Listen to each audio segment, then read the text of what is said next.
Years ago when I was visiting my parents, we were sitting outside kind of cooling off a little bit, and remember I went inside to ask if they wanted some lemonade. We were all outside, so I said, Dad, would you like some lemonade? And a voice came from inside the house. Dad's outside. A voice came from inside that said, no, he's fine. He doesn't want any lemonade. No, this is not vaudeville. No, this is not Hollywood. It's my mom answering the question that I asked for my dad. Has it ever happened to you? Mom said, well, she got a little sheepish. Well, I know him so well.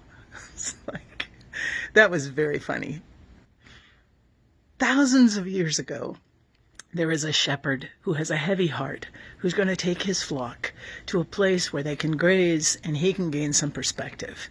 And he gets to the hillside, and he's there among his sheep, and he sees in front of him this bush that's fully engulfed in flame.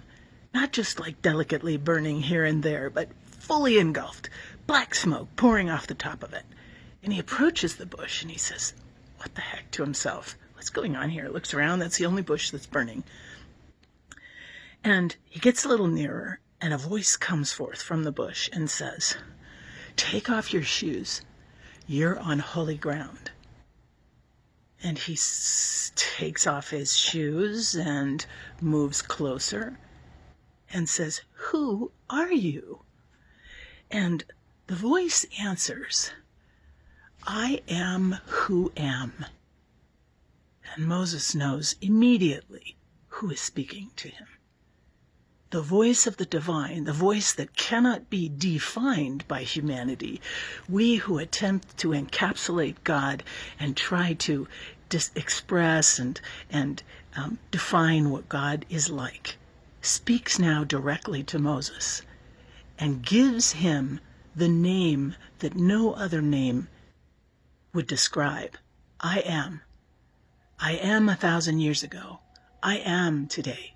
I am 1,000 years from now. I am fully present, always. Moses is stunned, amazed, grateful, awed. The voice continues now to ask Moses a favor that will forever change the trajectory of the Hebrew people, and all of us, for that matter. And Moses, with all his limitations, stutters back to God that I can't possibly do this. And God responds, the voice responds, I am. When you are there in the courtroom of the Pharaoh, I am. When you are there in the desert, wandering in circles, wondering what the heck you said yes to, I am. When your people make it to the promised land, I am. Sometimes we want God to do things like I am busy, or I am connected, or I got it, I am on it. But what God is saying here is that presence is the most important thing. Yes, God will be there to fix it, to help us with our anxiety over our job loss or our home loss, or our anxiety over the illness of a loved one, or our frantic uncertainty as to our own health or the health of our children or the economy. Yes, God can do all those things, but God is present, and the gift of God's presence speaks the loudest of all. Sometimes when we are in the deepest chaos for ourselves, all we need is not to have something fixed, but to have someone with us, someone present. Just be with me. Help me process. And in this moment where Moses encounters the divine being in a way that is so profound, so Hollywood-esque,